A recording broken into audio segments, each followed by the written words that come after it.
we're thinking about physical things or potentially abstract ideas, anything that is a thing. When we think about pronouns, it's how we address somebody else. So it could be he, she, they, it, who, someone. It's any way that we address somebody else. So it's a word that tells you who is being referred to in a sentence. We're talking about verbs, we're talking about doing words. So you might have heard in primary school them being described as doing words or action words. Um, because it's words that describe certain actions, occurrences, or I've put states of being. And I've highlighted doing words to make it simple. So, for example, I could run, I could eat, I could seem to be doing something, I could jump, I could shout. Anything what I'm doing, some sort of action, is a verb. Adjectives. So this is a describing word, as you might have heard them in primary school, or even sort of earlier GCSE. So, for example, if I just describe someone as being happy, I could describe a painting as being blue, as being vivid, as being colorful. If someone is tall, are they beautiful? Are they pretty? What do the tr leaves on the trees look like? They could be green, they could be curled, any sort of adjectives to describe something else. And then adverbs. So thinking about how we modify the way that we say that we're doing something. So the verb is the actual doing itself, it's the action, and the adverb is describing how I am doing something. So take running, for example. I could describe myself as quickly running. So the quickly would be the adverb. It's describing how I'm running. I I might be steadily running. It gives a very different feel to quickly. So I've also put silently. You might be walking. If this was a really tense novel, you're silently walking. I'm stealthily walking. So anything that describes a verb is an adverb. Okay. Next, a preposition. So preposition is a word that shows where something is. So, for example, I could say my fruit bowl is on the table. My preposition would be on because I'm saying that's where it is in space. I might say that I'm going to get under the table. So under would be my preposition because that's where I am or where I'm going. I could say I'm at my friend's house. The at would be the preposition because that's where I am.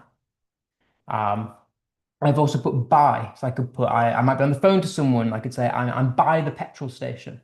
By would be the preposition because it's describing my location. So in, on, at, by, under, just some examples. Over could be another one. Anything that describes where you are in relation to something else. A connective with the correct term being conjunction, but connective is fine. A connective are words that join other words together. So I could say, I'm getting apples and bananas from the supermarket. Um, I want to run today, but it is raining. So and but are my connectives because they're joining two ideas. The or is a good connective, or because. I want to run because I want to lose weight. And although it is raining, I'm still going to go for a run. So all of these words that connect ideas. Exclamations. So these are words or phrases that convey some sort of strong emotion. So if I might stub my toe, I might go, ooh, ow, be an exclamation. Oops, if I've made a mistake. Wow, if I'm shocked. Hey, if I'm trying to get someone's attention. Any sort of word that you would maybe shout or say with some sort of exclamation. It's technically an exclamation. Okay, and then finally we have our determiners. So these are words that define nouns or as specific or unspecific. The most common one is the. So you might describe the teacher or the table.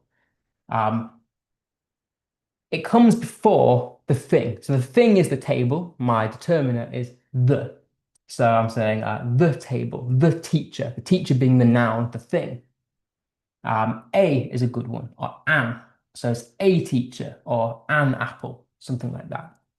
So the words that come before a noun to define them. And the reason I wanted to go through these is because when it comes to your creative writing, you get marked on how engaging and how interesting it is. And you'd be shocked when I mark creative writing. Um, a lot of people think that they just sort of have to list things.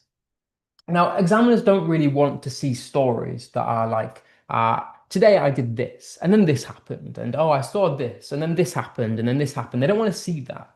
They want to be engaged. They want to be hooked into your story. And a good way to do that is varying the way that you start your sentences.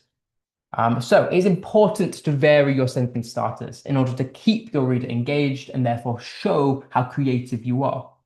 So can we replace words like he, she, I, and it? Because they're quite common sentence starters, and we don't want to be using common ones. We want to show how complex and talented we are. These are boring. We don't want these.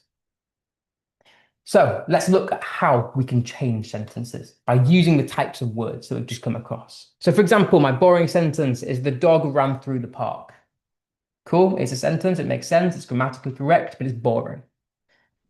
So I could stick with my noun and expand it. I could say the dog, tail wagging wildly, ran through the park. It's better, but it's still a bit boring. Could I change it in any way? What about putting a doing word at the start, the verb? I could describe the way that the dog is running. So running with excitement, the dog charged through the park. Already it's a bit more engaging. I could use a descriptive word, like an adjective. So perhaps my dog is excited and restless. The dog dashed through the park. Just by changing the way that you start the sentence, it's conveying something else, a bit more detail, that's a bit more engaging. It tells me something about the dog, which therefore makes me want to read on. I could use an adverb to describe the way that the dog is doing something. So eagerly, the dog sprinted through the park. Again, it tells me something about the dog. Preposition. So across the sunlit park tells me where it is. It's across the park. The dog raced after a squirrel. Again, a bit more interesting. I could use a connective or a conjunction. So although it was tired, the dog ran joyfully through the park. And again, that tells me something about the dog beyond the literal. Could even change it up, potentially start using some dialogue. Could be, it doesn't have to be go on then. It could be something like, slow down, shouted the boy, and the dog ran through the park. The choice of dialogue gives you some sort of context about the dog, about the story, therefore makes it more interesting. Using some sort of participle phrase. So starting with panting heavily, some sort of action. So notice we've got the panting as the verb, heavily being the adverb. Could we start a phrase with that sort of structure? So panting heavily, the dog ran through the park with its tongue lolling. By starting the sentence with that verb and adverb, it hooks you in. It tells you something, infers something about the dog without telling you about the dog, if that makes sense. Which is an interesting point to sort of focus on for a second, because readers don't like to be told things. What makes a story interesting is being able to infer things. We like playing detective. We don't like being told that the person feels this way or this is happening. We like sort of guessing. So this is a good example, panting heavily. Okay, it's told me the dog is panting, but it's not told me how it's feeling. It's not told me what's happened in the story, but I can guess, and that's what makes it interesting. Okay, another brief example then. If I was trying to make a sentence more tense, um, the boring version is she walked down the hallway. Could I make it more interesting to increase the sense of suspense and tension? Well, I could add a verb at the beginning describing the way that she's walking. So trembling, she walked slowly down the hallway, barely daring to breathe. Trembling tells me something about the way that she's feeling without actually telling me how she's feeling. I can infer from her trembling hands, maybe, that she's clearly very nervous. And then it makes me wonder why. And so it draws me in it. I'm inferring. I'm not being told. I'm playing detective. The adjective, I could say nervous and pale. She edged towards the darkness at the end of the hallway. So I could describe maybe the way she looks, the way she feels. Again, I'm not telling you exactly the story or how she's feeling, but by telling you that she's pale, you can infer how she's feeling. And therefore, you've got questions that you want to play detective and you want to go, oh, I need to read on now because I need the answers. So adverb describing how she's doing something. Maybe she's walking cautiously. So it might make you wonder why she's walking cautiously. And therefore, again, you want to play detective. Saying where she is. So beyond the flickering lights, the hallway stretched into shadows as she moved forward. So maybe you could use a preposition to focus on the setting rather than the girl. So beyond the flickering light kind of gives you that image of maybe a hallway where there's a singular flickering light, and then you're thinking, oh, there's tension. How's she going to get across the hallway? Is there obstacles? Again, you want to play detective. Using a connective. So even though fear clawed at her throat, she continued down the hallway. Again, that's telling you something beyond the literal, inferring that maybe she's quite determined or brave. And then dialogue again. Don't look back, she whispered to herself as she stepped into the hallway. Again, telling you something beyond the literal. Okay, so I hope you're beginning to see very basically how we can begin to think about making sentences just more interesting. This is a very nuanced topic, and I could sit here for hours and tell you how to craft certain emotions and sentences, but we haven't got all day. And so I want to just give you examples and show you that we can change sentences. And just by making those changes, it makes it far more interesting. So the way you start a sentence can convey different emotions and information to the reader. So I've noted some examples here. So different moods, different emotions of the character. So for example, slowly compared to joyfully. The different adjectives there convey a completely different emotion, completely different story. So slowly, if you turn the handle, it builds tension, it builds suspense because you're thinking, oh, what's behind the door? Is it a monster that's going to like get her? Whereas joyfully, he skipped ahead, much brighter mood. There's no tension there, there's no conflict. It tells a completely different story. Um, Focus and perspective. So, for example, do you want to focus on the person? So, focus on her hands, for example, her trembling hands. Or maybe we could focus on the setting. So, I put the shadows crept along the wall.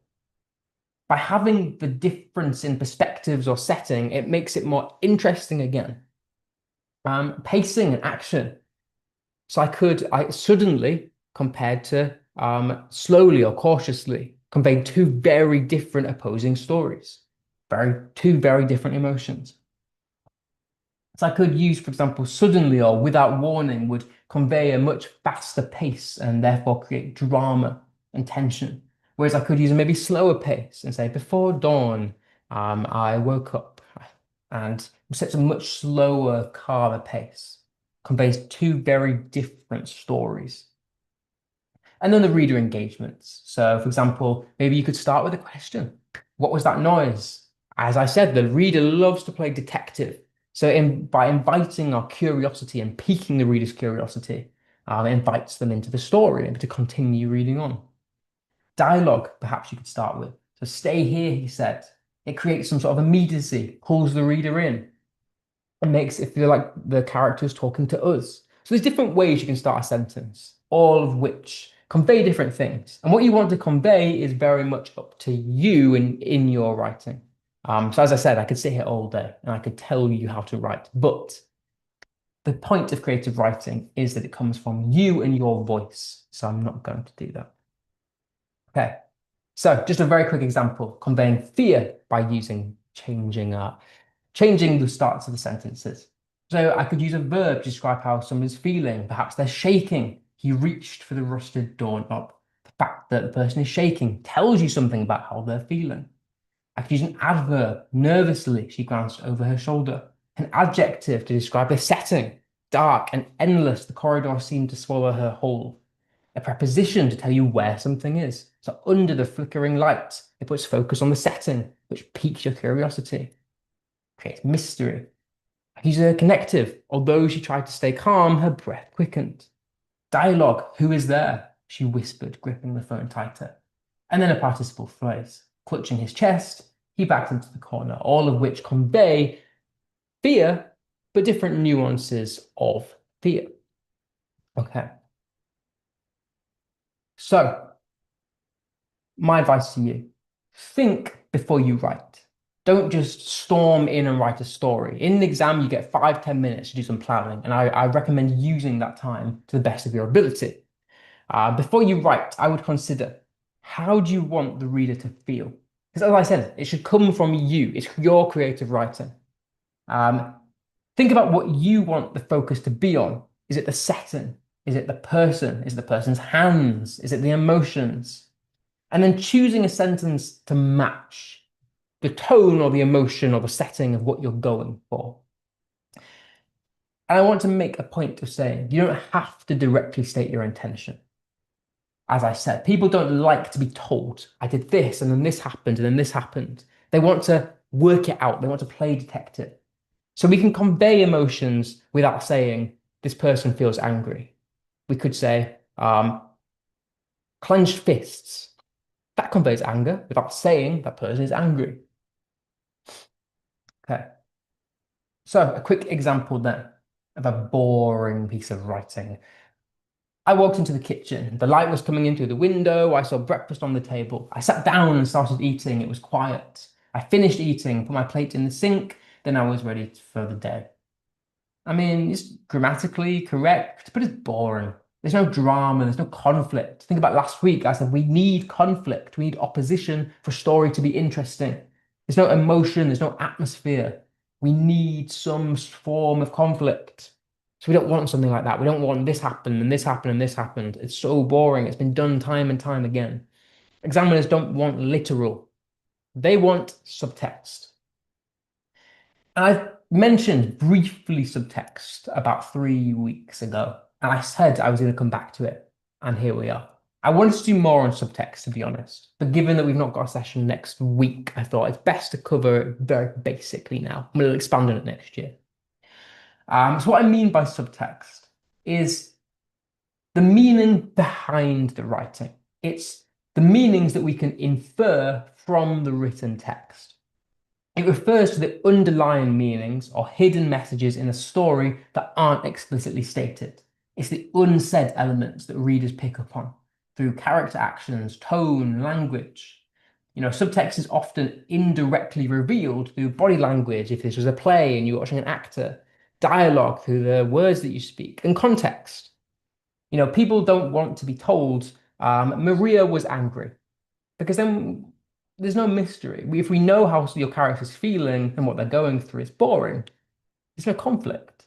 Whereas if we said Maria clenched her fists, staring blankly at the wall, just by her actions, you're inferring something about her character that is not being directly told to you. And it makes it so much more interesting because you're with them, you're connected to that character. Whereas if you're told everything about that character, you don't feel connected to them. It's the equivalent if your friend was to tell you a story and they go, "Oh, you never guess what happened to me." That's interesting because you don't know and you want to listen. Whereas if your friend told you the story without piquing your interest, you'd be like, "Okay, cool." You need some form of hidden meaning to make something interesting. So why use subtext? Well, it enhances depth, creates complexity in characters and story, makes them multi-layered, engages the reader, invites you to think between the lines of a story, draw your own conclusions, and play detective. And then build suspense, keeps the reader curious and invested by hinting at something without directly stating it. Okay, so we can use structure to convey subtext. So think this is the one bit of structure we will do. Thinking back to what we have been over. Uh, I've said to you repeatedly over the past 3 weeks, we want to avoid being literal. We don't want to be literal. So instead of saying, for example, she was angry, Maria was angry, we can infer that through the actions, through the verbs and the adverbs that she does, perhaps the words that she says. So, for example, her hands shook as she slammed the door behind her. I've not told you that she was angry, but you can infer that she was angry. You can maybe guess that she was angry by the fact that she's got shaking hands, which we can all relate to. The fact that she slammed the door. If you've ever had an argument with your parents, your siblings, and you slammed the door, why have you done that? Because you were angry. So we can sort of infer things without directly saying things. Perhaps dialogue. I don't know if you've ever been through a time where you've just been really upset and you've not wanted to tell somebody how you're feeling. You might say to them, someone might ask you, "How are you?" And you might go, I'm fine." Really, you're not fine. You're telling them you're fine, but the subtext is, I'm really struggling. So the unsaid is that I'm struggling, I'm really sad, but on the surface you're saying I'm fine. So it's the hidden meanings. Perhaps your characters say things that they don't really mean. Using different sentence structures. So we've looked a lot at short sentences, minor sentences, compound, complex. Could we vary these? So, for example, a short sentence, for example, "it was her," conveys some sort of sharpness and tension, which tells you something different to if you had a much longer, descriptive, elongated sentence, which might convey confusion or hesitation. Okay, so some examples of what I'm talking about, so I'm not sat here confusing you. So, if we wanted to convey something like fear, we might say the action is that her heart is pounding. So the heart is the noun, the pounding is the verb, it's the doing word. And we can take from that how she's feeling. I've not said that she's scared, but you know that when you're scared, your heart pounds. And so I can infer that she's really scared, and therefore I'm hooked as a reader because I'm thinking, why? Same with anger, clenching the fists is something you can relate to. I've not told you that she's angry, but we can kind of guess that she's angry. We can reveal this inner tension. Sadness. For example, if I said lips quivering or eyes full of tears, again, I'm not directly telling you that someone is sad, but by the action, you can guess it because you've experienced it yourself. If you were joyful, maybe laughing is a good way of conveying to your reader that your character is joyful. If someone was shocked, you might jump, and then what happens when you jump? You get your hairs raising on your arm. I've used vaulting instead of jumping to make it more intense. But what I mean by vaulting is maybe like I sprint up as maybe someone comes behind me and grabs me, and my response is to vault out of my seat. I can create a sort of sudden and dramatic effect by the choice of words, the sentence starters that I use. If I want to sort of dream-like uncertainty, I might say, as if in a dream. It creates this sort of delusional confusion or tone of confusion rather. So I think about this. This is one way is using actions to convey subtext. So my advice to you is think about a time when you felt that emotion. When were you scared? When were you angry? When were you sad? How did you react in that situation? Write that. Don't write Maria was sad. Maria was angry. Write her fists were clenched. Her hairs were rising. Her heart was pounding. She could feel a pulse in her neck. Um, Show don't tell. My advice. Okay. So another quick example of different sentence types to convey something different about fear. So we looked again at minor, short, compound, and complex sentences. So a minor sentence example of conveying fear could be silence, full stop. That conveys so much hidden meaning without me actually stating anything else. Just that one word makes you feel fear as a reader. It makes you feel uneasy and on the edge because you're thinking, oh, why is the room silent? If you were in a really silent room by yourself, how would you feel? You'd probably feel very insecure. And so a minor sentence like that can convey so much subtext without actually saying how the character is feeling. He ran or he vaulted. That conveys a sense of fear without actually saying the character is fearful.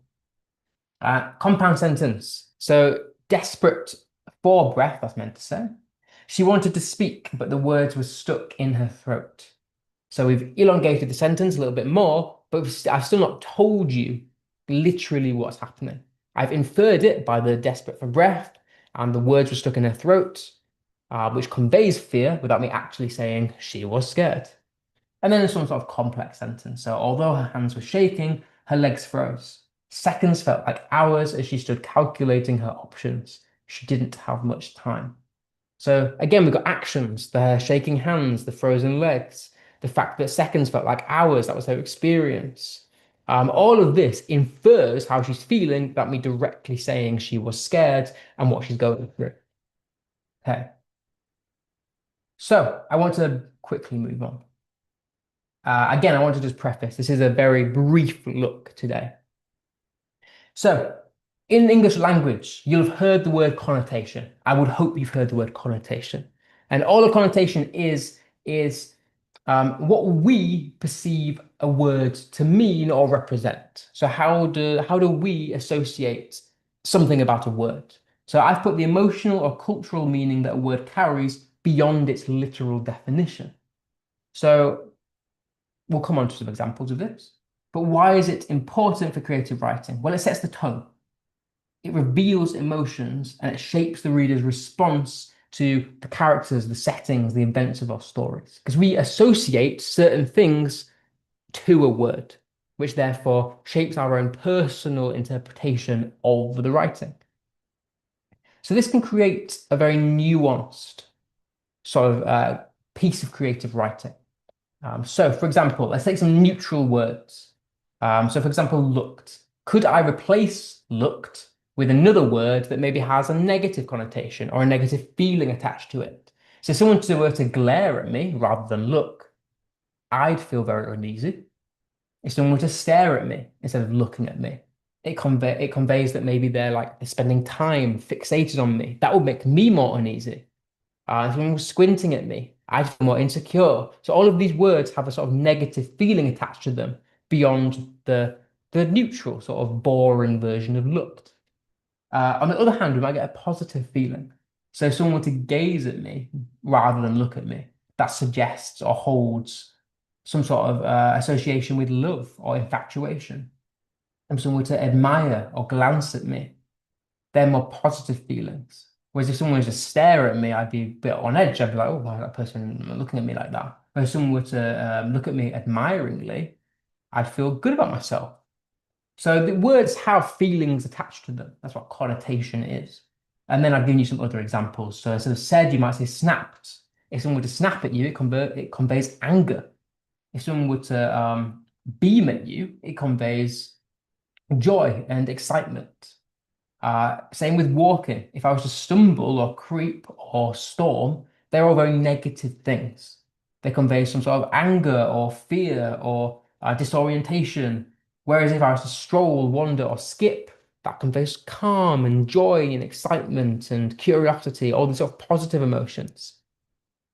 And then I've said house as well, but we'll move on.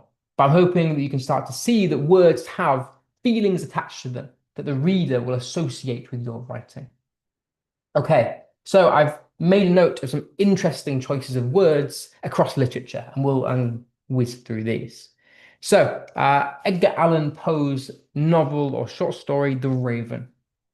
One quote that he uses to quaff the raven nevermore.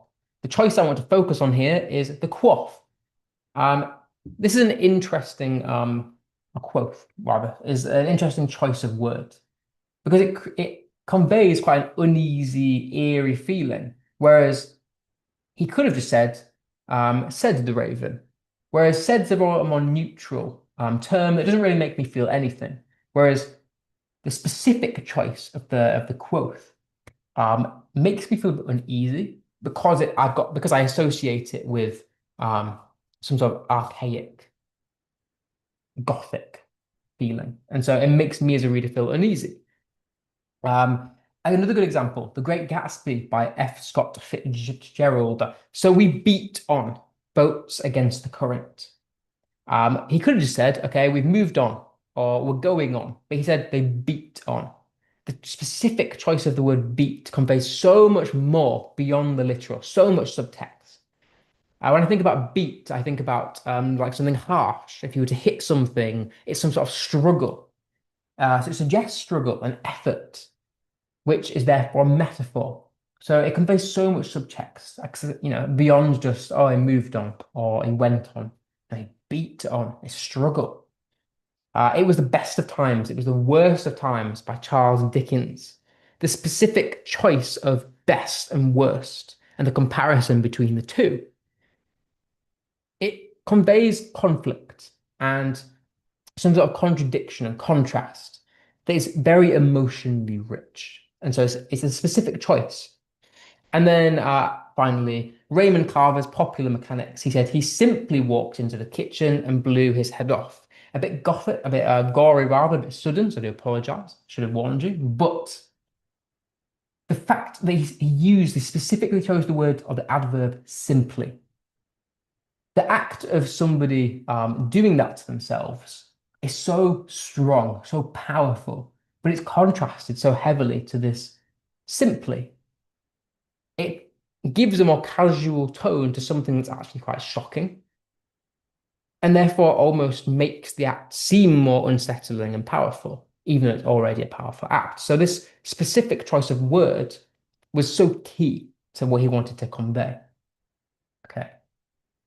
Okay, so I want to give you a quote that symbolizes what I've just said to you.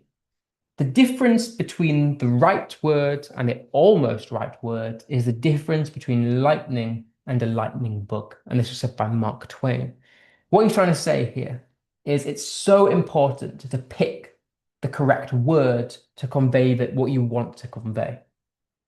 Because a lightning bug is essentially, I should put a picture on here really, but a lightning bug is a bug that whose the word like backside basically lights up a tiny bit. So you might see like a firefly in the sky. They sort of like give a bit of luminescence off. Whereas he's comparing this to lightning, something that's really powerful, really bright. So he's saying that if you don't pick the right word, it's like really bright compared to not very bright. He's saying it's right versus wrong.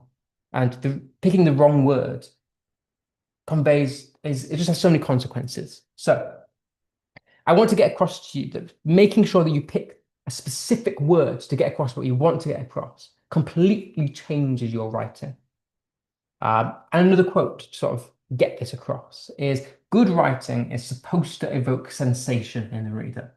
Not the fact that it is raining, but the feeling of being rained on. And what Doctorow is saying here is that a reader doesn't want to be told something.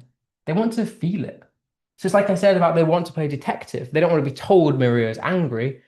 They want to work out why she's angry. They want to be in her shoes, feel the way that she's feeling. And that's how you engage a reader, to making these specific word choices, these specific language choices beyond oh, this happened, and then this happened, and my character's feeling this way.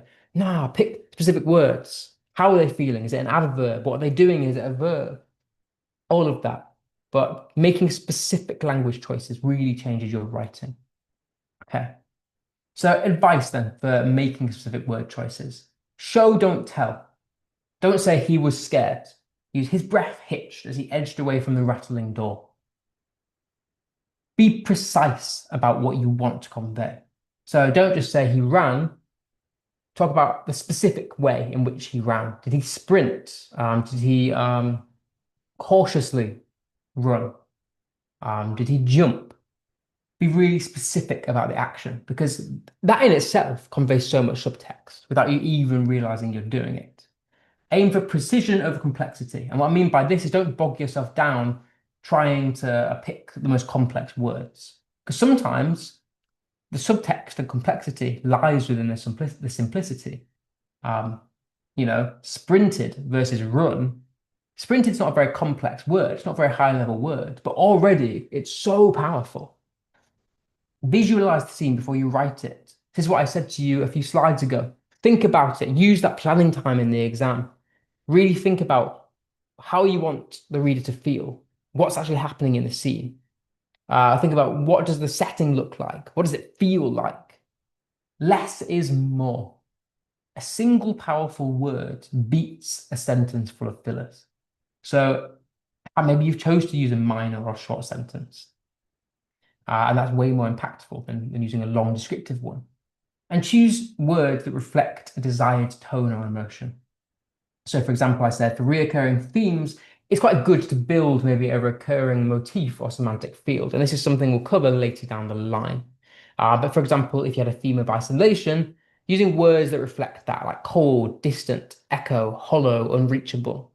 For hope, dawn, rise, golden, warmth. words that are within the same feeling or genre. Okay. So, thinking then about specifically tone, style, and register. If you look at the mark scheme, they want tone, style, register that is matched to the purpose and audience specifically. So, what I mean by that is tone, first off, is the writer's attitudes or emotions. It's the emotion that the writer wants to get across to you as the reader. So, when we think about audience, we're thinking about who are we writing for? And your tone should suit the age and the background of the person who's reading your writing. So, is it for a teenage audience? Is it for an adult audience? Is it for younger children? Is it for academics? And matching the tone accordingly to who you're writing about.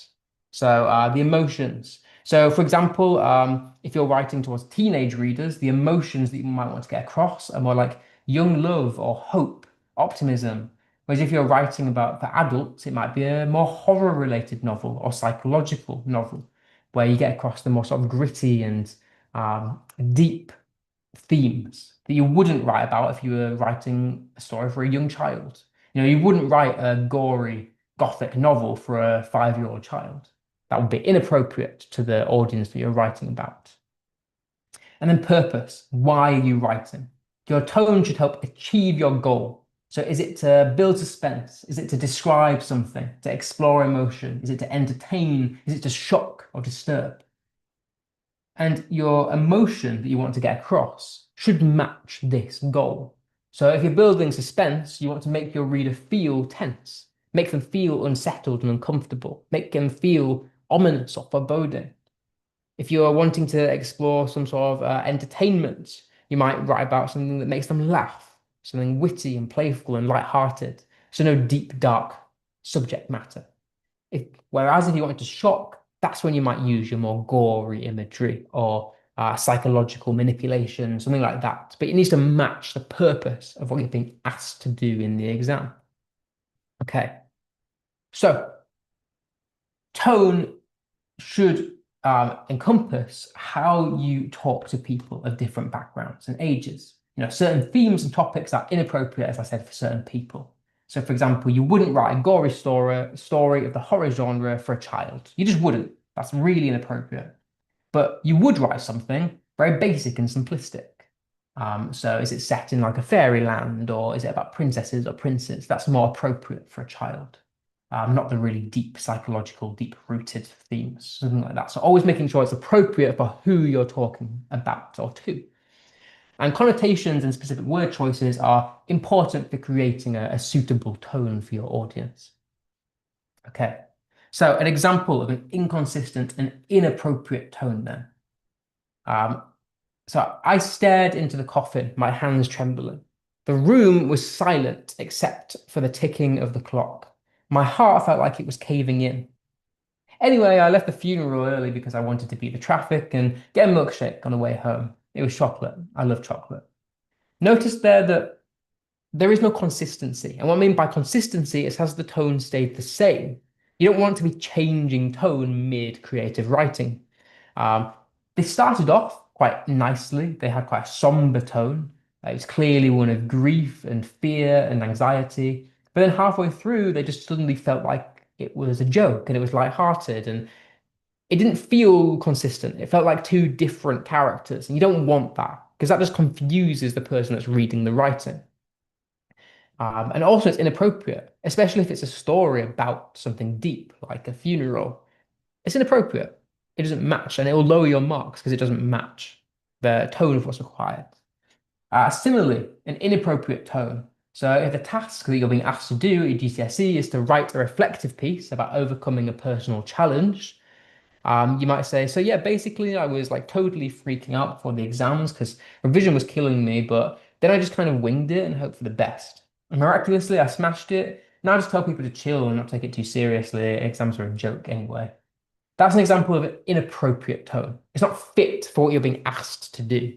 What they're expecting is a more serious piece of writing, but really, you've just taken it as a joke and therefore you get a lower mark because it doesn't really fit the brief of the question. You know, notice how they've used slang terms, they've abbreviated the cos into cos. and like I smashed it. You've used euphemisms like or colloquialisms like smashed. Yeah, it's inappropriate. Like so yeah is a euphemism. It's just not, yeah, it's not appropriate for the task at hand. You want something more formal to fit that sort of brief. So you don't want to be writing something like that. Whereas if you had sort of a consistent and appropriate tone for that same story, you might say, a deafening silence enveloped the room. I stared at the exam paper, my pen hovering static, just above the page. My mind was racing, not with answers, but with doubts.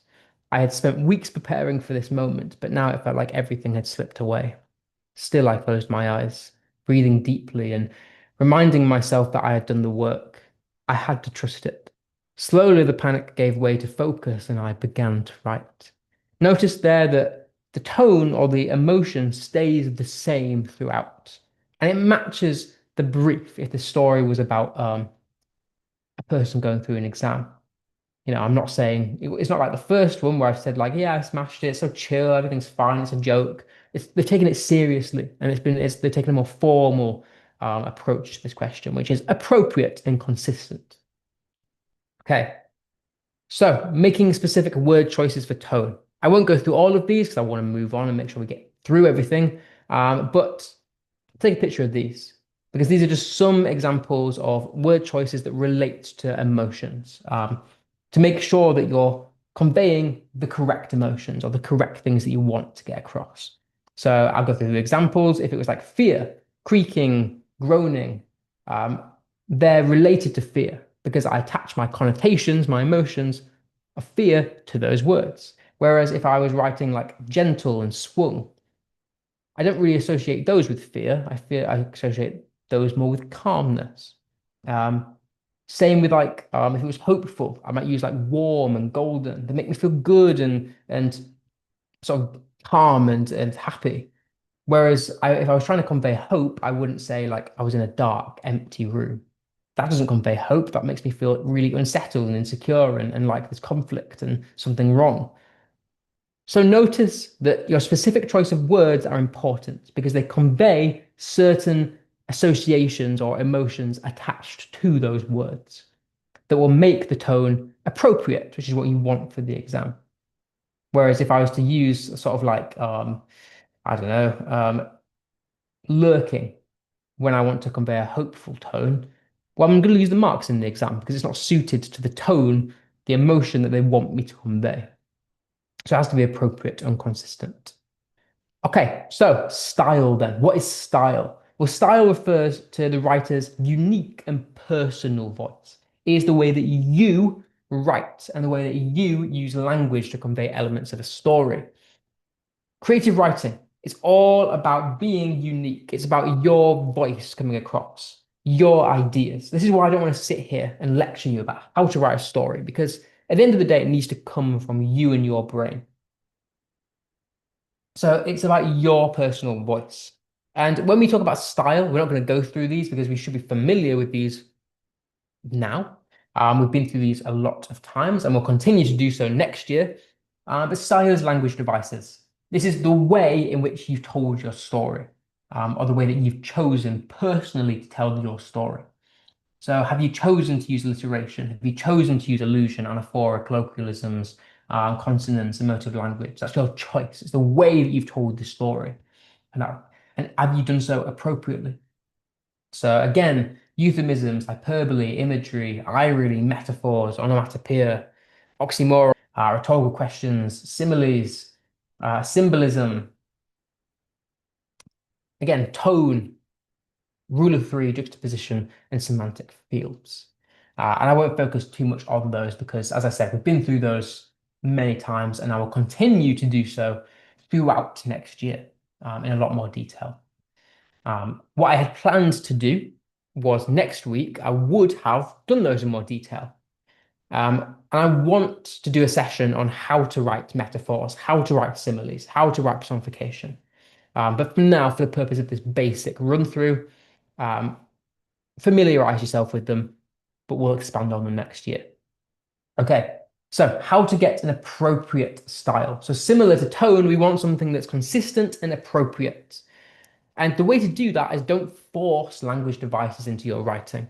I know that I've given you all of these, and there's loads of them to use. And yes, using them will help you get a higher mark. But just because you use them doesn't mean that you will get a higher mark. It's about how you use them.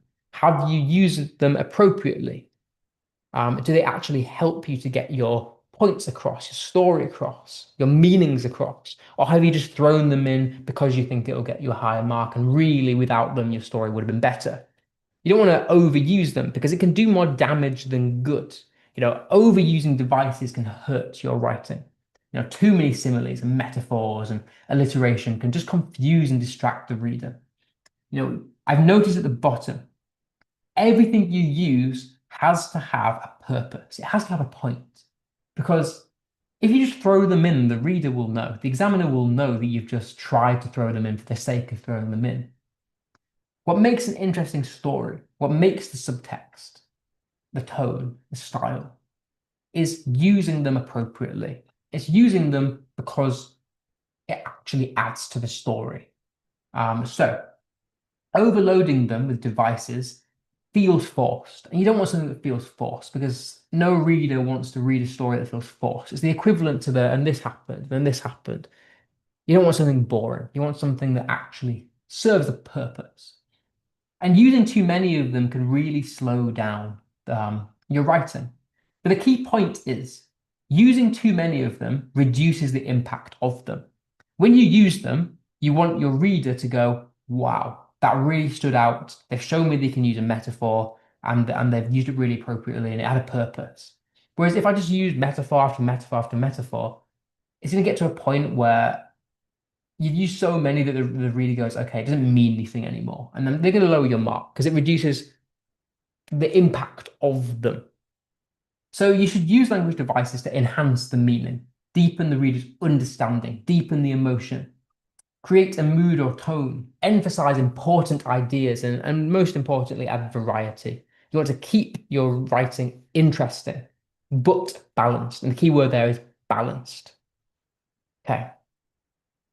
And then finally, register. So what I mean by register is this is how suitable your language and grammar is for the audience and purpose, as well as for the characters, narrator, and setting. So when I say suitable, I mean, is your tone appropriate? Is your register appropriate for the characters? So for example, it makes your characters believable and distinct.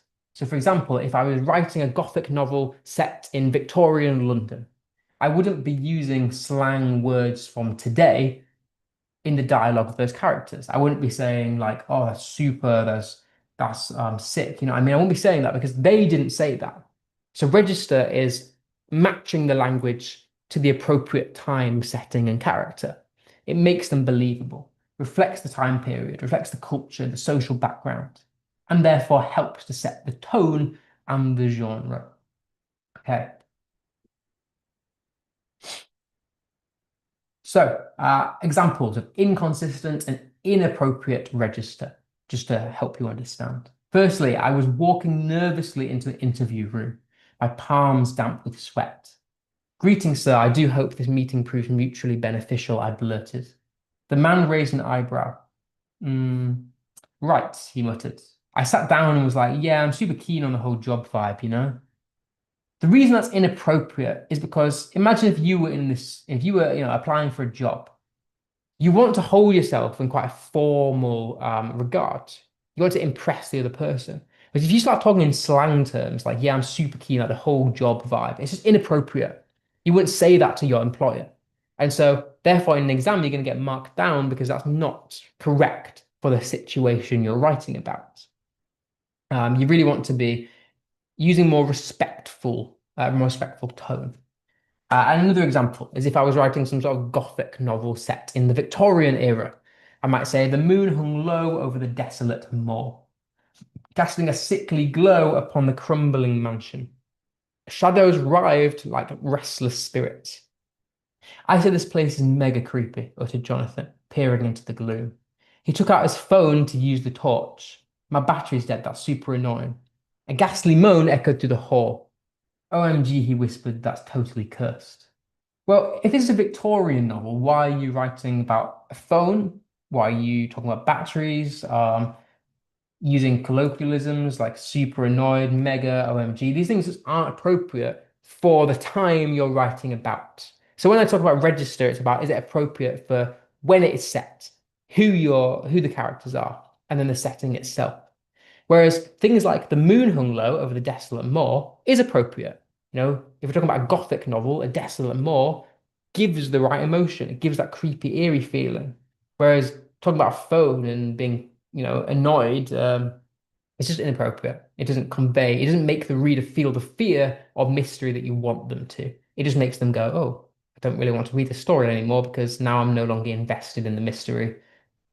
So Moon, Restless Spirits, Desolate Moor, Crumbling Mansion. That's all great. That's all great register. It's all appropriate for the Gothic genre. But then talking about the modern day phones and colloquialism and slang is not appropriate register. Okay. So finally then, to end this Key Stage 3 a year, I want to briefly mention vocabulary. So in the mark scheme, you are expected to get a higher mark to use as we saw at the beginning, a larger range of ambitious vocabulary. So what I mean by that is higher level vocabulary. Those uncommon words that other people maybe won't think to use. Why vocabulary matters? Well, it engages the reader. It gives them a more vivid and precise view of the story. It shows that you can control what you're writing. It shows that you're creative. It shows that you're mature as a writer. It shows that you can write at that higher level. It helps you to express emotion. The key word here is specifically, precisely. So it's like we saw at the beginning, it's sprinted versus ran. You want to convey a very specific emotion or mood or atmosphere. And vocabulary can help you do that. And more importantly, it's essential for hitting those top bands. Um, So why does high level, what does it mean? It means not just big words, but the correct words. It's a specific language choices that convey the right thing. Words that are specific, descriptive, and meaningful. They have a purpose to your writing. Words that suit the tone, the genre, the register, the audience, the purpose of your writing. I just wanted to end by reminding you all, and this isn't a comprehensive list, it's not the full list of words we've been through, but it's an example of some of the words that we've learned this year. Um, and I'm not going to go through this because we've been through these enough, and I hope you are beginning to learn these now. But these are good to learn. They're among the higher level of your GCSE level words, and they would get you a higher mark in the exam. Um, so yeah. Okay, so very, very finally then, tips to build your vocabulary, the ways you can actually build vocabulary is read. Read stories, read books, fiction, non-fiction. If you ever come across a word that you don't know, look it up in a thesaurus, online, Google it. Um, Keep a journal of it. Keep it noted down somewhere. Commit it to memory. Learn what it means. Use it in conversation with your friends, your family, so that you can build those neuronal connections to learn and understand the word so that you can use it in everyday conversation, use it in your writing. Watch TV and films. Very similar to reading, but if you're not massively into reading, maybe you like to watch things. Again, keep journals of them, keep a note of them. Research what the words mean using online journals. There are websites out there that treat vocabulary learning like a game. So vocabulary.com, freewrite.com, quizlet.com, quiz yourselves. Treat it as a game because that's how people learn. And then listening to other people. So have I taught you any words as your teacher? Do your friends say something that you think, oh, I've never heard that word before? Do your teachers say that at school? Do your parents, your family friends? Look out for words. But begin to build vocabulary because I promise you, in your spelling, punctuation, and grammar marks, which is 16 marks out of 30 for your GCSE, or 40 rather, you will get a higher mark for expanding vocabulary. So I really recommend building your vocabulary because it will really, really, really help you to get those high marks in the exam. Okay, so to be continued then. It's a goodbye to Key Stage 3 for this year. Um, I want to reiterate, we do not have a session next week. This is the last one. And so this is therefore the last Key Stage 3 hour. I know it's been a bit of a mismatch over the past 2 or 3 months that we've been doing this. But I hope going into next year, I want to start really expanding on what we've done because I feel like I've gone through the basics now. I'm going to teach you more vocabulary, help you expand your vocabulary. I want to start encouraging you to speak to your friends and families using this vocabulary. I want to teach you how to use language devices, how to write similes, where do you even begin to come up with a simile, a metaphor, a semantic field, repetition, alliteration, how? I'm going to teach you how to do that. And then expanding more on genres and themes. Because I know we did the Gothic genre, we've done tragic genre. Um, We've done a few others as well, but I want to expand on these. So looking at romance, looking at psychological thrillers. Yeah, I want to start expanding on all of this going into next year. Um, yeah. So thank you for coming to these sessions this year, and I hope they've been helpful. I know again they've been sort of mismatched. Um, and if you have anything you want me to go through going into the next year, yeah, send it my way because I'm always open to ideas. Because I want to start going through non-fiction as well. I want to teach you how to write speeches and persuasive articles, letters. Yeah, I want to help out. So if you need anything, any specific topics, reach out to me. But otherwise, I'm going to take a minute or two for people to arrive, and then we're going to move on back to our Macbeth. So I'm going to switch off for just a minute, and then we'll be back to do some Macbeth.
Okay, right. Welcome back. Let's get to Macbeth.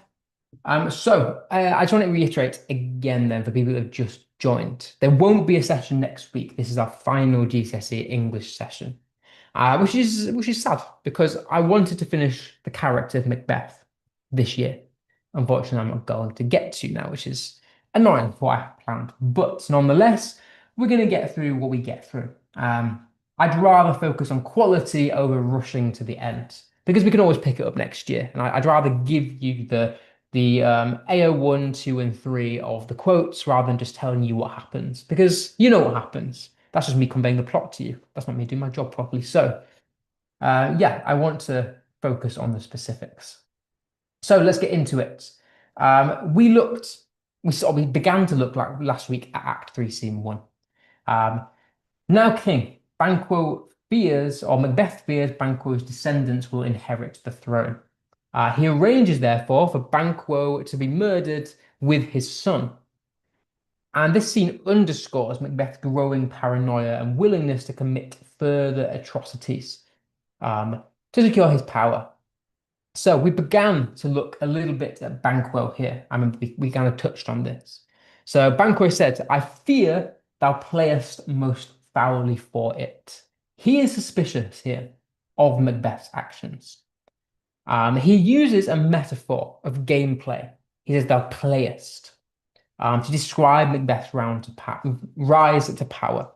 He suspects Macbeth of cheating at the game of life, that he became king by doing bad things. And this is interesting because it's the first time that we've seen Banquo suspicious of Macbeth. Therefore, this reflects the unnatural and dishonest way that Macbeth became king, and therefore foreshadows conflict later down the line between the two characters. Because Banquo becomes a threat to Macbeth's power. But interestingly, Banquo uses a euphemism to avoid directly accusing Macbeth. He says, I fear thou playest most foully for it. He doesn't say, when he says foully for it, he doesn't say, oh, I think he murdered or I think he cheated. He said he played foully for it. So he's downplaying what he thinks Macbeth did because he doesn't want to arouse too much suspicion and therefore become a target. He's smart in the way that he's doing this. So he makes his statement ambiguous, but it still reflects the fact that he is suspicious. And why is this interesting in terms of context? Well, we know that Shakespeare changed the original version of the story. In the original version, Banquo is an accomplice to Macbeth. He commits the terrible act with Macbeth. But in our version of Shakespeare's Macbeth story, Banquo is actually the good guy. He's the opposite of Macbeth. He's kind, he's generous, he's loving. So Shakespeare presents Banquo as opposites, which contrasts to the original story where he was a tyrant.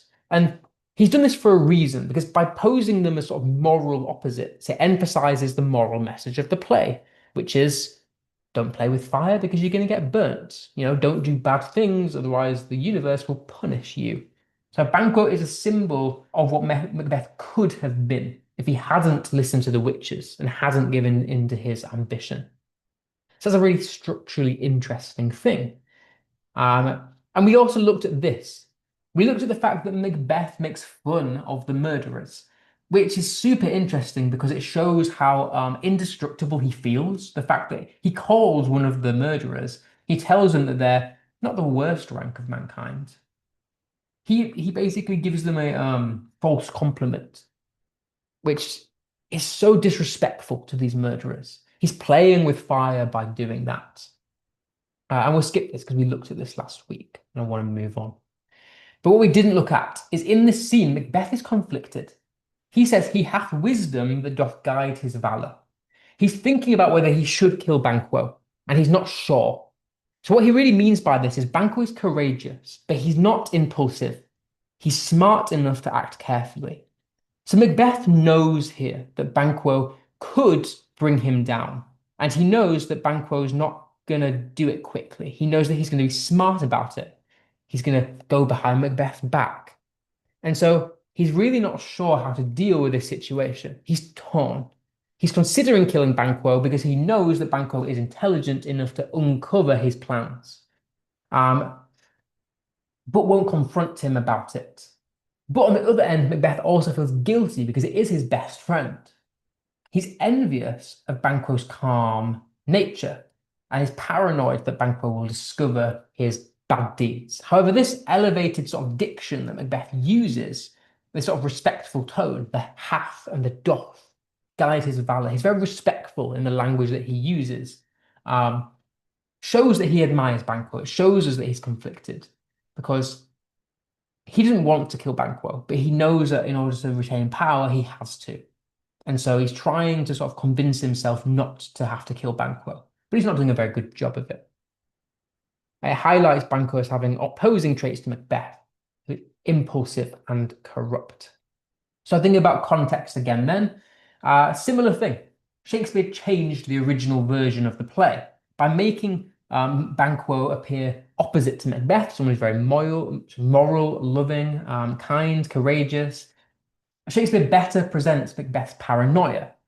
By making him appear very different to Banquo, the moral message of the play is made very evident. By making Banquo innocent, Shakespeare shows that Macbeth's reign becomes not just politically violent, but morally unstable. And that's the point of the play. Shakespeare's trying to tell the audience Don't do bad things, otherwise the universe will punish you because you've gone against God. And Banquo therefore represents what Macbeth could have been if he hadn't done those bad things and gone against God, given into his ambition. Okay, so Macbeth says, "To be thus is nothing, but to be safely thus, our fears in Banquo stick deep." And what he's really saying here is being king means nothing if I am not safe as king. I am deeply afraid of Banquo.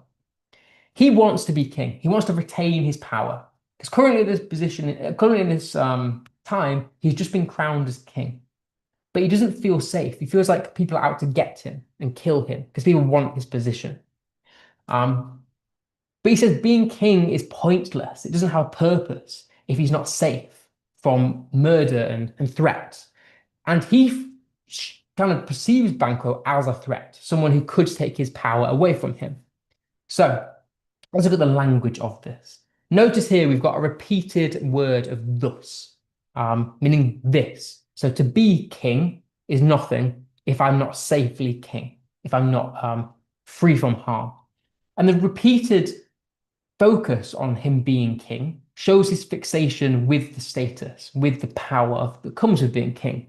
Therefore, showing a theme of power because he's obsessed with power, and the repetition shows that he's obsessed with power. It reflects his obsessive need for security to achieve ambitious success. Except ambition is no longer enough for him. Fear now rules him. It makes him do things. For example, killing his best friend. So to be thus is nothing, but to be safely thus. Notice here, we've got juxtaposition, we've got contrast between the most of things.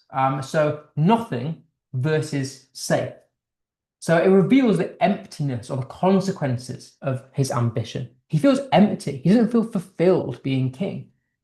Think back to Acts 1 and 2. He wanted to be king. That's what he wanted. But now he's got the power of being king. He's got the position. He feels empty. He doesn't feel fulfilled, even though that's what he wanted. He thought being king would bring him satisfaction, but really he's now just more anxious than ever because he's just scared that people are going to kill him for his power. So we can kind of start to see the consequences of his actions.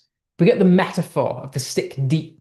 He's saying that the fear sticks deep. He's comparing fear to almost like a knife that's being stabbed into him. So he describes Macbeth's fear as being penetrated by a weapon. This emphasizes how intensely he fears Banquo, not just mentally, but physically, as if it was like stabbing into him with a knife. But that's ironic because remember back to Act 2, he stabbed Duncan to death. So it's ironic because he feels like the fear that he's feeling is like being stabbed, but he stabbed Duncan. Thematically, we're getting to a circular point, and Shakespeare's clever for that because it's showing us that themes are recurring, consequences are happening. And then notice the plosive consonants, so the K and the P, the stick deep, the sort of hard-hitting consonants.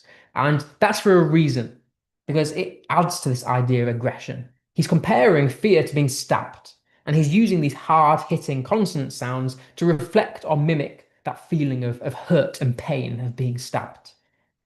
So it's mimicking the act of stabbing to echo the violence and intensity of Macbeth's fear.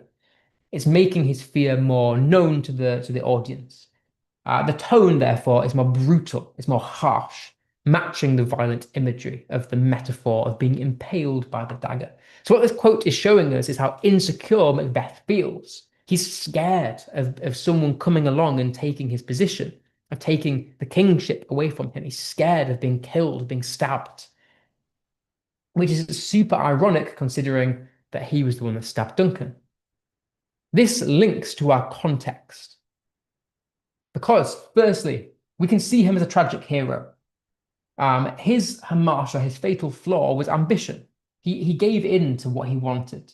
And his ambition here is very much visible because he is king, but he's not enjoying the position. He wanted to be king. That's what he wanted. He's got what he wanted, but he's not enjoying it because he feels unsafe. And so his fear of Banquo shows how ambition can spiral into paranoia and how violence can set him off into a path of destruction, therefore showing that he's falling from grace, which is what defines our tragic hero. He started high, he was well liked, and now he's falling from his position of power. Shows his moral decay. The idea of the nothing versus safely is the great chain of being. He killed Duncan. He went against the divine right of kings, and he's feeling the consequences of that. And so the fact that he's described as stabbing is an example of a circular structure. He stabbed Duncan, so now he feels like he's being stabbed metaphorically. That's the great chain of being, its consequences for his actions. He violated the divine order, and he now knows that his rule is illegitimate.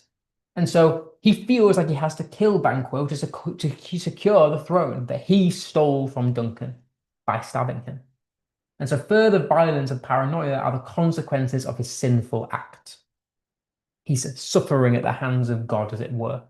And then the idea of the sticking deep is this theme of fate versus free will. Macbeth's free will, his choice to kill Duncan and to just defy his fate that the witches gave him in the prophecy, drives him. He's defying fate. Think back to Act 1, Scene 3. The witches told him that Banquo's sons will become heirs, and he's trying to prevent that by killing Banquo and his son. But in doing so, he's ironically giving in to fate. He's choosing to kill Banquo and his son to defy or to stop from Banquo's son becoming king. But by trying to murder his son, he's almost allowed fate to happen because Fleance actually escapes. So this shows that Macbeth can't actually escape fate, and by trying to defy it, he fulfills it. This foreshadows his downfall. Okay, and then the final quote of this scene then. Upon my head they placed a fruitless crown, and put a barren sceptre in my grip, thence to be wenched with an unlineal hand. What he's saying here is, when they crowned me knowing that my sons and my heirs would never be king. The kingship, the line of rulership would end with me. But he doesn't want that. First, he wanted to be king. Now he's got it. His new ambition, what he really wants, is for his power to continue down the line. He wants his sons to be king. But he knows that's not going to happen. It wasn't prophesied by the witches. And so he uses this sort of semantic field of rulership. He talks about the crown and the scepter. Think about sort of like the King of England. Think about the crown jewels, the scepter that they carry. They're symbols of monarchy and authority.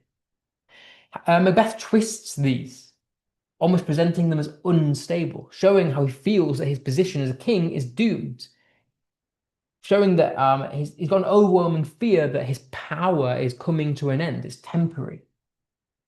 He also uses the semantic field of infertility. The idea of being fruitless means not being able to have kids. Barren means you're not being able to have kids. Unlineal, someone who's outside of your family. So he's got this idea of infertility. This suggests that his reign feels empty. He doesn't feel fulfilled. He's got the power of being king, but he knows that he might not be able to hold on to that position because he has no heirs. So Macbeth fears that his power is temporary and that he will be robbed of his position. He feels that his grip onto power lacks purpose without someone to pass it on to. And then we get this sort of like plosive consonants again. We get the fruitless, the barren, the unlineal, these sort of harsh hitting sounds, adding to sort of a bitter tone.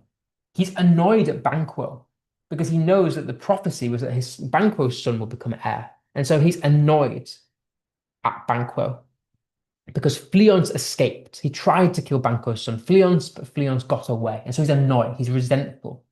And he's fearful that he's going to lose the position of being king. And so he feels that his rulership is incomplete and therefore vulnerable. We also get this metaphor, the fruitless crown, the barren scepter. He's comparing his position as king to a fruitless tree, for example, the fruitless crown. The tree is a symbol of lineage. Think about when we talk about our family, we talk about our family tree. And that tree in his case, cannot bear fruit, meaning that he can never have kids.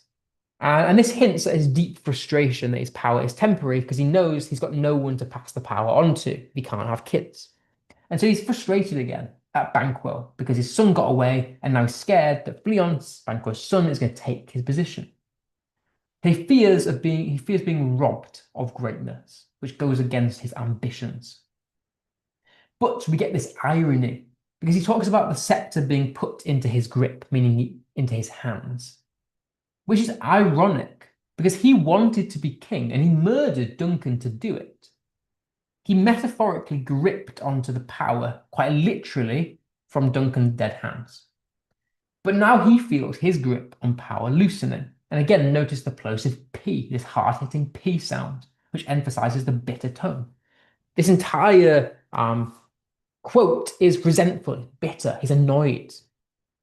And we also get this violent verb, wrench.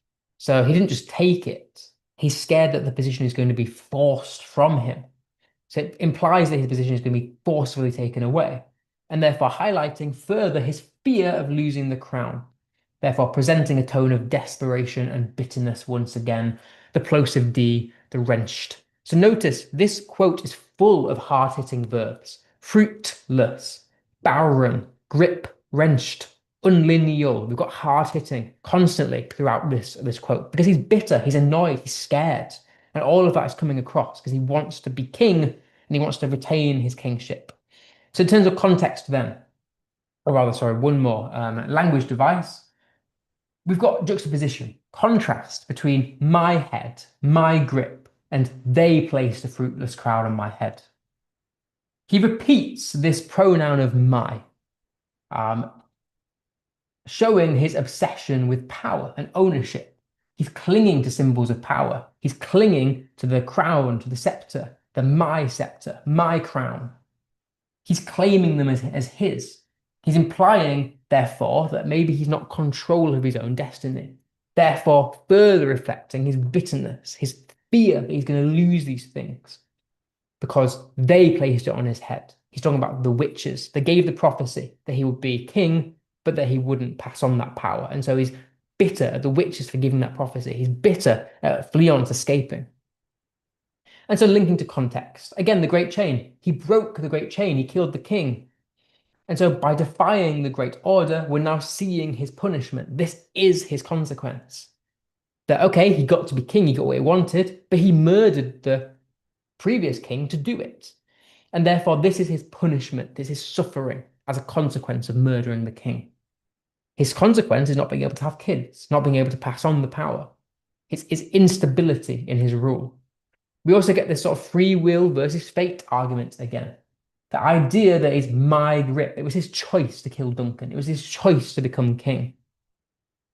But Macbeth was betrayed by fate because he got what he wanted, but it's not what he expected. His reaction shows that he is choosing to resist fate, even though doing so, we've seen, is further fulfilling the prophecy. And therefore, he's refuting blame. He's blaming the witches for this negative outcome when they told him he was going to be king. And yeah, he is, but he's not going to keep that power. And so he's annoyed, he's bitter. And again, this shows him as a tragic hero because he's aware that he will never be able to have kids. And he's aware of his downfall. He's beginning to spiral. And so again, we see him fall from a place of grace to a place of being hated and violence. Okay. Okay, so he ends this scene then by saying, "It is concluded. Banquo, this soul's flight, if it find heaven, must find out tonight." What he's really saying is the decision is made. Banquo is going to die tonight. I'm going to kill Banquo. And if his soul is going to heaven, it will find a way there. He's decided to kill Banquo. But notice here, think back to Act 2, Scene 2. When he killed Duncan, he felt so guilty about it. He pleaded to the gods, he pleaded to Neptune to wash his hands. He couldn't speak the word amen because he was so guilty, he was so shocked. But compare it to the murder now. He decided to kill Banquo, his best friend. Except he showed no hesitation in this decision. Whereas when he was killing Duncan, In Act 1, he really didn't want to do it. He decided not to do it until Lady Macbeth convinced him to do it. Once he had actually killed Duncan, he felt super guilty about it. Whereas now, in Act 3, when he's considering killing his best friend, there's no hesitancy in it. He's just doing it. And so this shows us how much he's changed as a character. He's given into tyranny and power and conflict.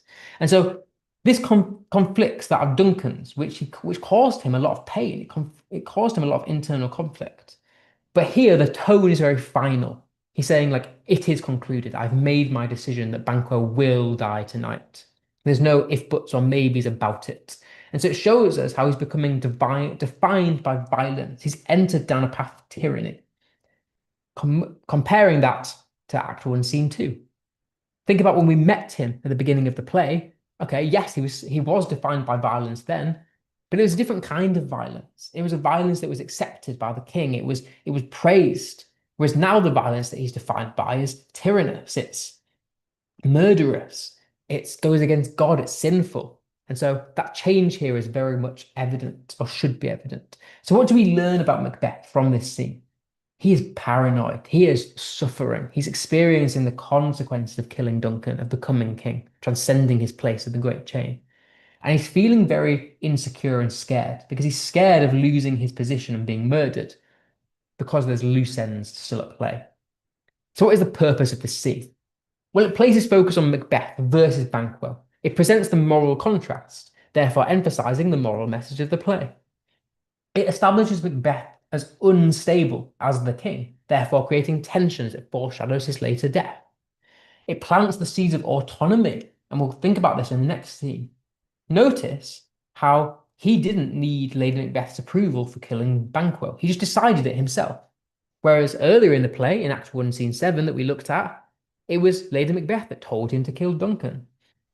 When he had killed Duncan, it was Lady Macbeth that calmed him, that soothed him. It was Lady Macbeth that deceived and manipulated him. Whereas now in Act 3, not only is he not hesitant about killing his best friend, but he's also done so without consulting his wife. Complete swift shift of character, and therefore highlighting conflict. Cool, right. So Act 3, Scene 2 then. Macbeth shares his unease with Lady Macbeth, expressing his fear that their actions have set them on a path of inevitable destruction. He hints at a dreadful deed to come, though he does not disclose the details. He does not tell her what the deed is going to be, indicating his increasing autonomy or isolation away from her. And we're still in the rising action at this point. So, as always, I'll give you 20 seconds. Take the quotes if you want them.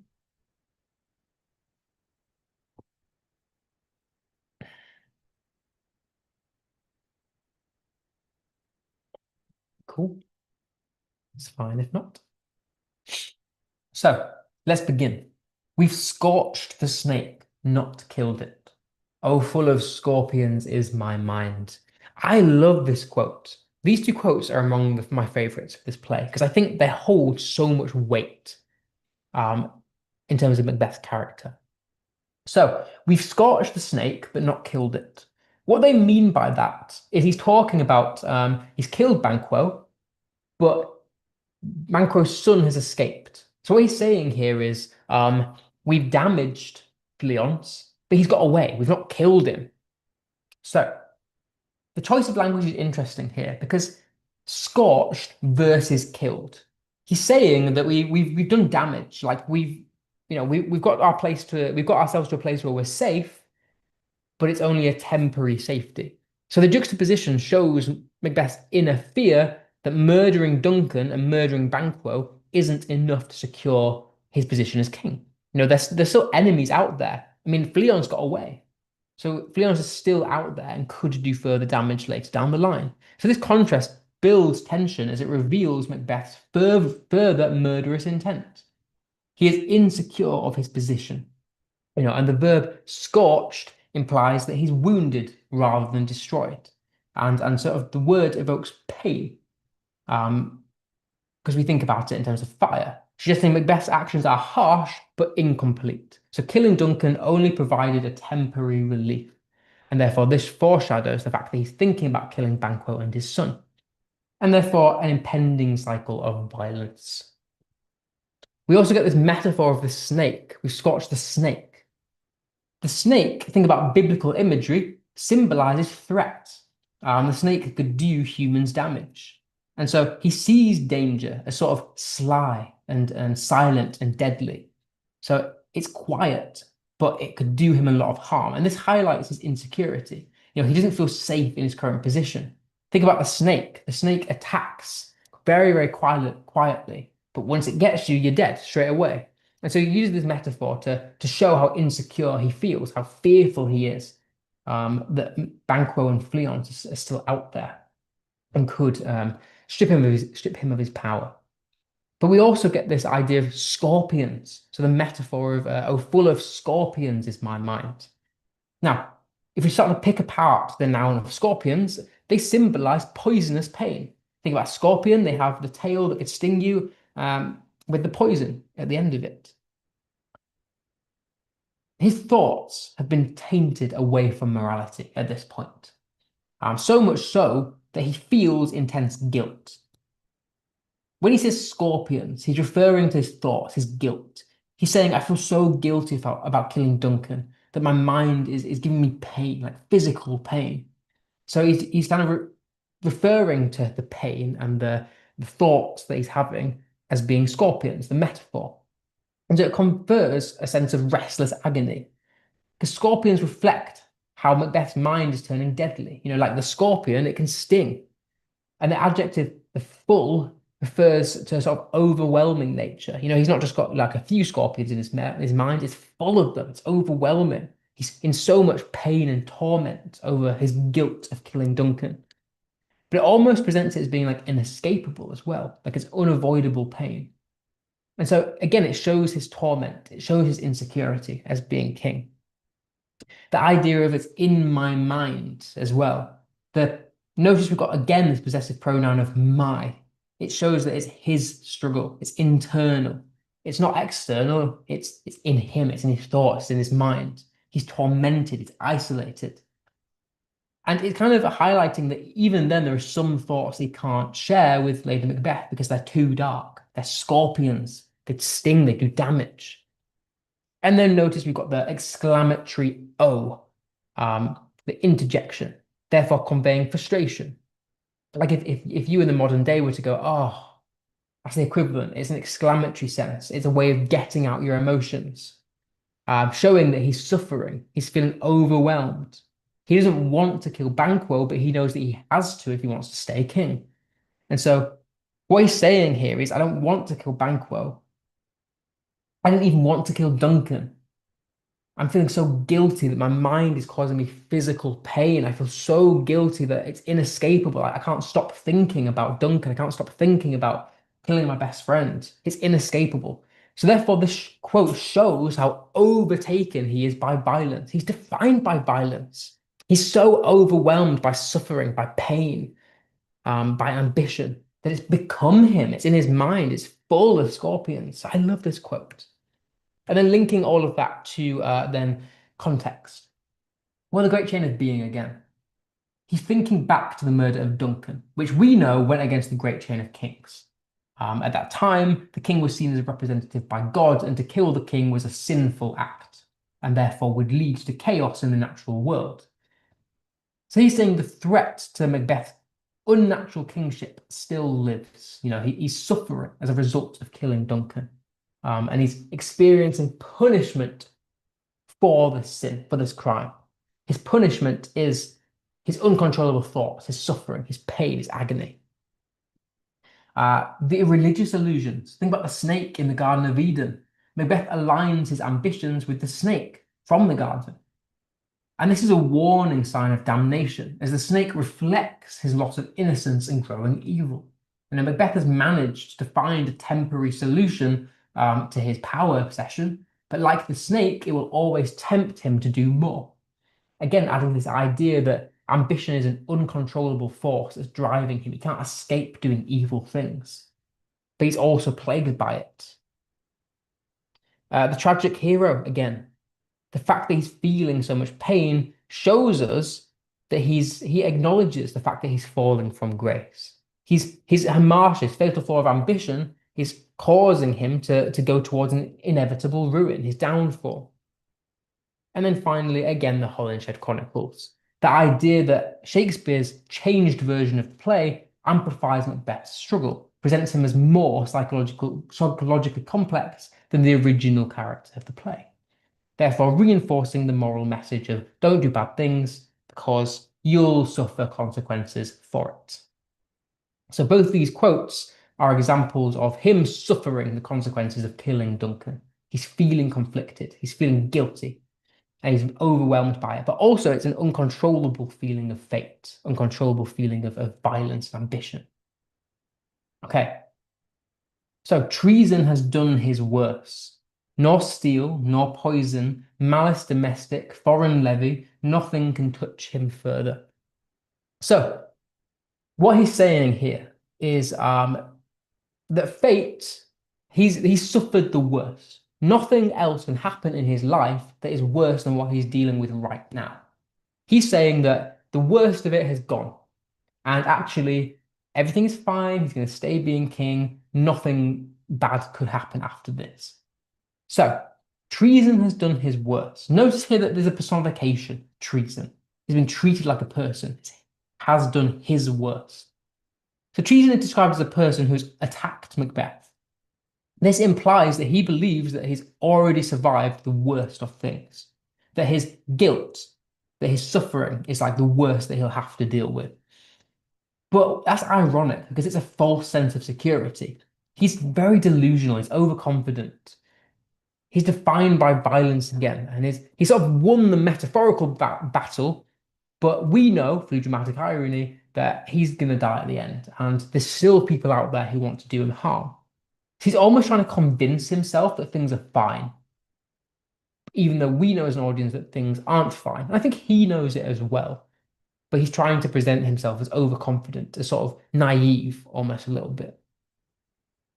We get this sort of listing again. And what I mean by ascendetic listing is there's no connectives or very few connectives in between. Nor steel, nor poison, malice domestic, foreign levy. There's no connectives joining anything in this list. And that gives it a very fast pace. And that conveys, again, or reinforces this idea of false confidence. You know, he's obsessed with a need to defy fate. He's obsessed with this idea of trying to gain power, of ambition. And so by kind of listing it fast paced, like like nothing, like not a sword, not poison, not a friend, not battle, nothing can kill me. And he's just reading it off the top of his head. So that reinforces the idea that he's got this false sense of security. He's trying to convince himself that things are fine when really they're not fine. The contrast between domestic and foreign. What he's saying here is domestic is like friends, a family. Foreign is like people outside the family. So he's sort of conflicting internal and external threats. He's saying domestic is like my own head, my own thoughts. Foreign is like the people in my life. So he's saying that nothing, internal or external, could ever take the power away from him. So he's trying to cover all bases, basically. He's trying to convince himself thoroughly that he's fine, when we know he's not fine. We know things aren't fine, and there are people out there who want to kill him. So again, false sense of security, overconfidence. He also has a very final tone, like nothing can touch him further. He's overconfident. But the reason he's overconfident is because he's trying to convince himself that things are fine. And then linking to context, again, shows him as a tragic hero because he's blind to his own pride, his hubris. He's in denial over the situation at hand. He's trying to convince himself that things are fine through being overconfident. He's trying to convince himself that he's got stable kingship and rulership. But that only foreshadows his impending downfall, because we know that things are not fine and that people out there that people suspect him. You know, we saw at the end of Act 2, Macduff suspects him. And so we know as an audience, through dramatic irony, that he has enemies. But Macbeth is blind to that. Okay. So Lady Macbeth says, things without remedy should be without regard. What's done is done. What she's saying there is, if you can't change it, stop worrying about it. Because Macbeth is stressing about Duncan. He's saying, I feel so guilty about Duncan. And he's worried that that's going to lead to further consequences. And he's worried that people out there want to kill him for his power. And he's trying to convince himself that that's not the case, that actually he's got a very safe rule. But Lady Macbeth's saying, chill, stop worrying, things are fine. Like, if you can't do anything about it, stop worrying about it. Like, you've already murdered Duncan. You can't bring him back to life, so stop stressing. But this is sort of ironic because notice how Lady Macbeth is trying to take charge again, like she has done in the previous acts. But in the last scene, we just saw that Macbeth has arranged for Banquo's murder without actually telling Lady Macbeth. So Lady Macbeth kind of has a sort of proverbial tone. She's trying to give moral authority. She's trying to calm Macbeth like she did when he killed Duncan. Except this is ironic because she has no idea that Macbeth has just planned to kill Banquo. She's in the dark about that. And so this highlights a shift in power dynamics because Lady Macbeth is unaware of the plans and can no longer control or manipulate her husband. So, and the alliterations of the sort of R sounds, the remedy, the regard, shows how she's trying to soften him. She's trying to calm him, rationalize the situation. She's trying to manipulate him like she has done in the previous acts. Except we know that she can't this time. There's a shift. And so we start seeing this role reversal. Because Macbeth says to her, present him eminence, both with eye and tongue. Make our faces vizards to the heart. What he's saying to her is treat Banquo with respect. Praise him with your eyes and your kind words. Except your face must be a mask to what you're really thinking and feeling. So notice the shift here. In the previous acts, she's been the one that's told Macbeth to kill Duncan, to lie to Macduff, to lie to Lennox, lie to Banquo, deceive everyone. Except this is the first time that we're actually seeing the opposite of this. He's telling her to lie. He's telling her to deceive. All this time, she's been the one to manipulate and deceive him. She's she wanted the power in the relationship. But this is the first time that Macbeth is taking back that power, showing that he's becoming autonomous from her. So this really presents themes of appearance versus reality and ambition. Because Macbeth is instructing Lady Macbeth to deceive Banquo, which contrasts to Act 2 when Lady Macbeth tells Macbeth to deceive Macduff. Macbeth is gaining autonomy over Lady Macbeth, and this quote mirrors look like the innocent flower, but be the serpent under it. That's what Lady Macbeth said to Macbeth. So by having this direct link between the quotes, it's emphasizing that shift in power structurally. That's a good AO2 point. So the semantic field of deception here through the eye, the tongue, the vizards, the faces, reflects the moral conflict of the play.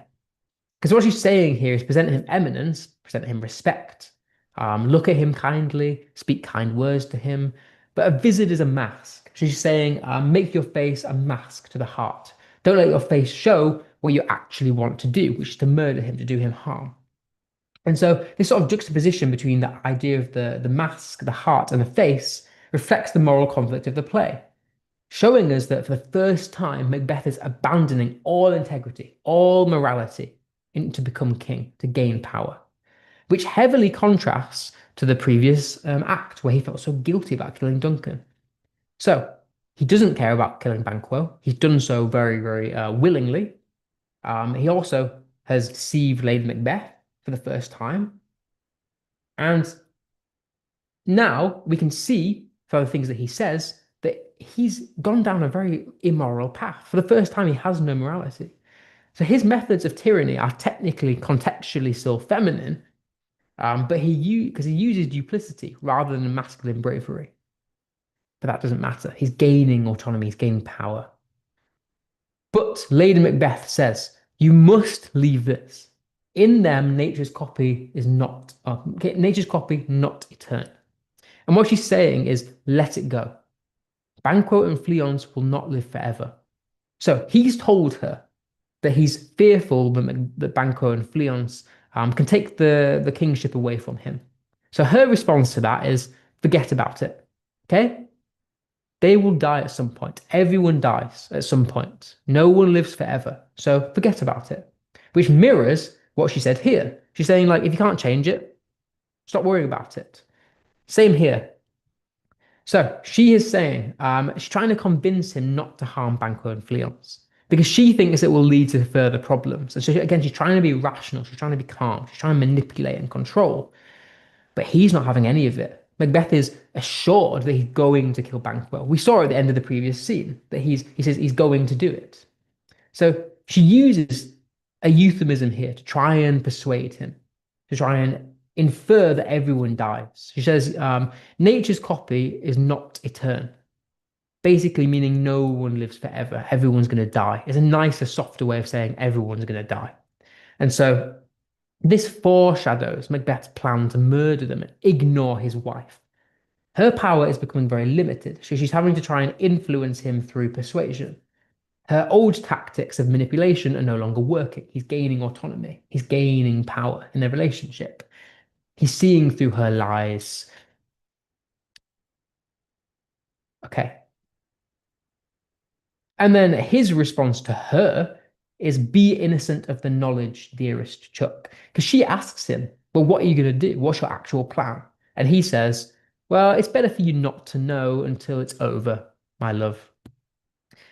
Which again is emphasizing this point that for the first time, he's lying, he's hiding, he's deceiving things from Lady Macbeth, which is so interesting. He's saying, like, I'm not going to tell you what I'm going to do. I'm not going to tell you my plans because it's better if I don't.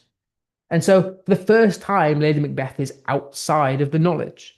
So Macbeth uses this imperative command. He tells her, like, be innocent. It's a command, showing that he's becoming dominant. He's gone, there's a shift in power here of relationship status. He's becoming controlling, very much like she was in Act 1 and 2, where she pushed him into action. He's becoming more secretive and excluding her from the crime. And so there's a juxtaposition, there's a contrast here between innocence and Macbeth's plans. He's saying, be innocent of the knowledge. You know, the word innocence makes us think of purity and goodness. You know, someone who is free from sin.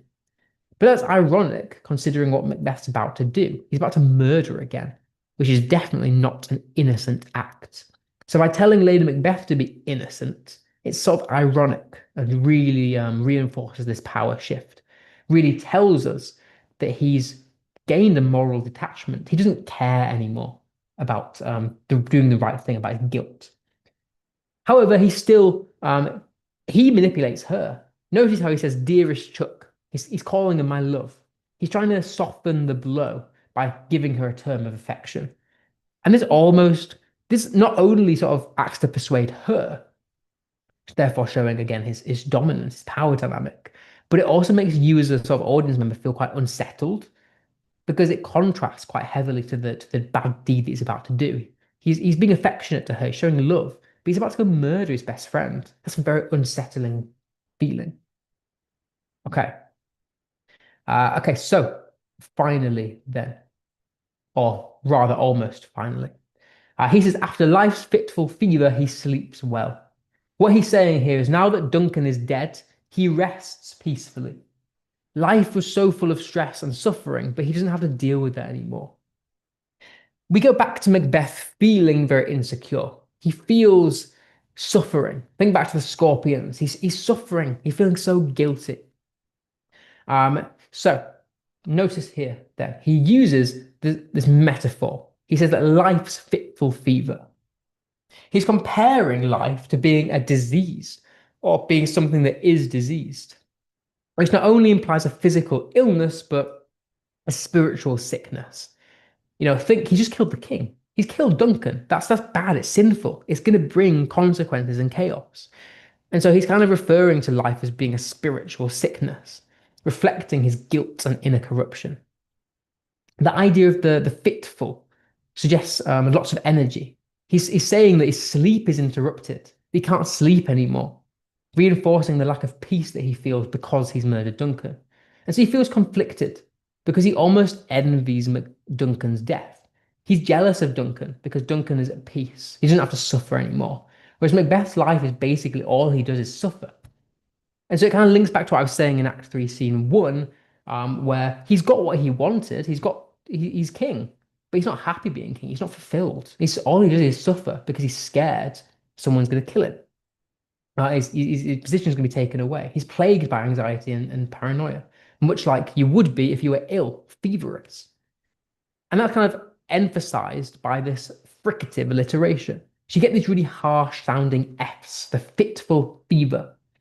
The sort of harsh sound reinforces the suffering inferred by the illness that you would feel. It reflects Macbeth's frayed mental state as it kind of gives the idea of instability, making his grip feel loose on reality, therefore intensifying the mood and the internal chaos. The sleeping well, the irony, because sleep is a symbol of innocence and peace. But we saw in Act 2 that Macbeth killed sleep, or he murdered sleep. Macbeth murdered sleep. So what he says, he can't sleep, or he's struggling to sleep at night. And he's saying that he's jealous of Duncan because Duncan gets to sleep. Except that's ironic because Duncan only sleeps because he was murdered. He's not actually at rest. So sleep is associated with healing and rest, which Macbeth acknowledges is only available to him if he dies. And so it really enforces this feeling of he's suffering. He almost wants to die because that's the only chance he get to feel peace. So that contrasts with Macbeth's own insomnia. He's suffering for his actions. And we see that a cycle of violence begins for him. He says, things bad begun make themselves strong by ill. And what he's saying here is, once you've started doing bad things, you have to keep doing bad things in order to protect yourself. He's acknowledging that now that he's king, he killed Duncan to get to that position. He deceived and he lied to people. But in order to stay king, he's going to have to kill more people. He's going to have to kill Banquo, Fleance. He's going to keep lying to everyone. And so he's acknowledging that he's entered an almost cycle of violence. It's inescapable. He can't get out of it. Notice here the very plosive alliteration, the bad gun. We've got those hard-hitting sounds again. A lot of what Macbeth says in Act 3, Scene 1 and 2 is hard-hitting. You'll notice a lot of this plosive, hard-hitting sounds. It's because he's stressed, he's anxious, he's scared, he's frustrated, he's bitter. And so these sounds are supposed to reflect that. He's feeling a lot of pressure because he's scared of being murdered. He's scared of the consequences of his actions. So therefore, it mirrors the idea of one sin triggering another. He's entered a spiral of violence, which therefore mirrors his spiral as a tragic hero. He started high and he's fallen from grace. Make themselves strong by ill. We've got this personification of evil. It's described as almost growing, showing that Macbeth feels trapped. He's no longer in control. Violence and ambition drive him, they control him. It's inescapable. He believes that once you start down a path, you have to keep going. He's rationalizing the brutality. He's rationalizing the brutality. He's rationalizing his actions of killing Duncan. He's saying, it's fine. Once I've started murdering people, I've got to kill more people. And he genuinely believes that. So it shows that he's suffering. He's now entered a cycle of violence. And notice the key theme here of violence, that ambition leads to violence. Okay, so lastly then, this is the last quote for today. Thinking about the context of those two things. Firstly, the great chain of being once again. Macbeth has disrupted the divine right of kings and is experiencing the consequences of doing that. And the fact that he feels that he has to do more evil to stay powerful, to stay being king, shows that he's competing with these cosmic forces. He's trying to reign chaos. He's trying to reign chaos to stop him. Sorry. He's trying to stop the forces that are trying to reign chaos to stop him. He thinks that by murdering more people, he can fight the consequences that are coming from God, which we know is ironic and will just lead to his death later down the line. It also shows us that, again, that he's a tragic hero. He's falling from grace. He reflects on Duncan's peace in death and his own uncontrollable feeling of spiraling. This therefore shows his internal torment caused by his hamartia, his fatal flaw of ambition. Because he listened to the witches, because he listened to Lady Macbeth, because he gave in to his ambition, he's falling from grace and he's eventually going to die at the end of the play because of ambition. And then again, there's fate versus free will. There's tension here because he chose to kill Duncan. That was his choice. Nobody forced him to do it. The witches didn't force him to do it. Lady Macbeth didn't force him to do it. He chose to do it. Except he believes that evil builds upon itself. He's presenting evil as an uncontrollable spiral. He's saying that once you've done bad things, you have to do more bad things. He's in this uncontrollable cycle of violence. Except we know that he can stop this. He doesn't have to kill more people. So it's a hard one because he's almost blaming fate. But he shouldn't blame fate because it's his choice. He's choosing to kill more people. He doesn't have to kill more people. He could stop anytime he wants. But he's saying that he can't. He feels like he's forced to do it by fate. And so he's deflecting the blame in order to cope with his guilt. Therefore, again, showing how traumatized he is, showing his conflict. He's lost self-awareness that he had in Act 2 when he killed Duncan, the guilt that he felt. And ironically, that free will is going to lead to his torment. He's trying to stop fate from becoming real. He's trying to stop Banquo's sons from actually taking the throne. Except by trying to do that, he's actually giving in to fate, which ironically solidifies his fall from grace. And that is the tragedy of this play. Okay, so to sum up then today, what do we learn about Macbeth from this scene? Well, he's very restless and anxious. He's continually scared that he's going to lose the throne. He's haunted by insecurity, by paranoia.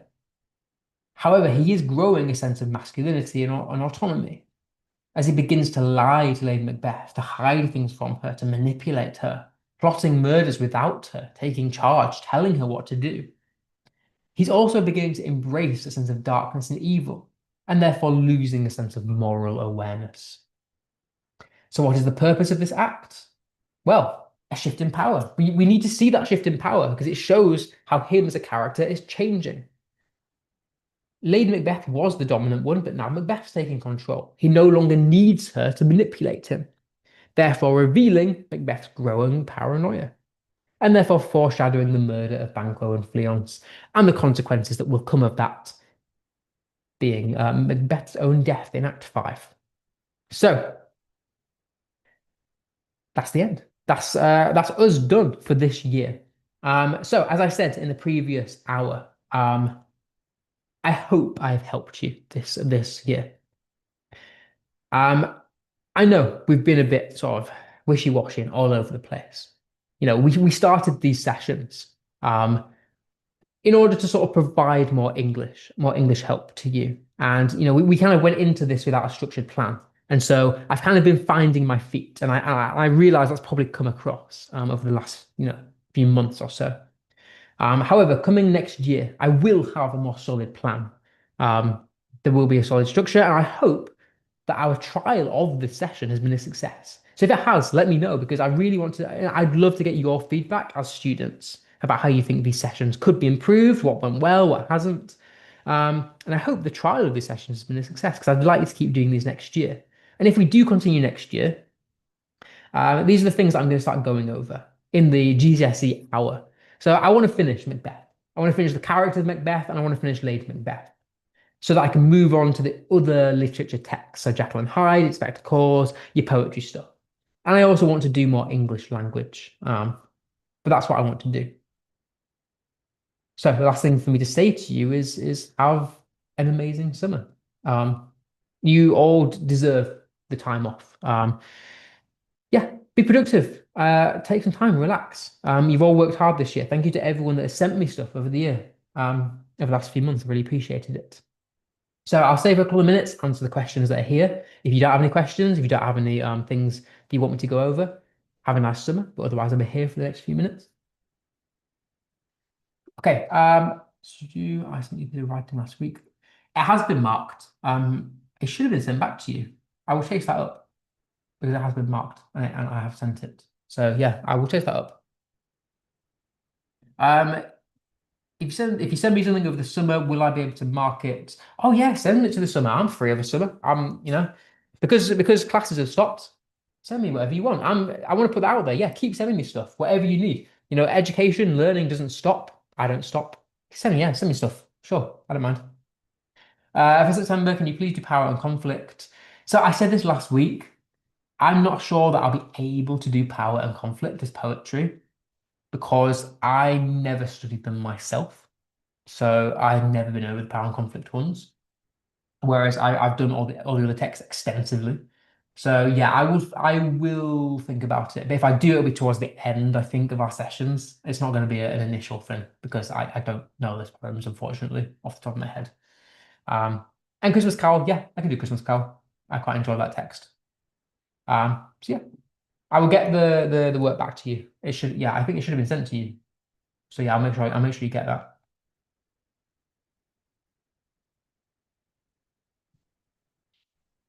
Cool. If no one else has any questions, have a nice summer.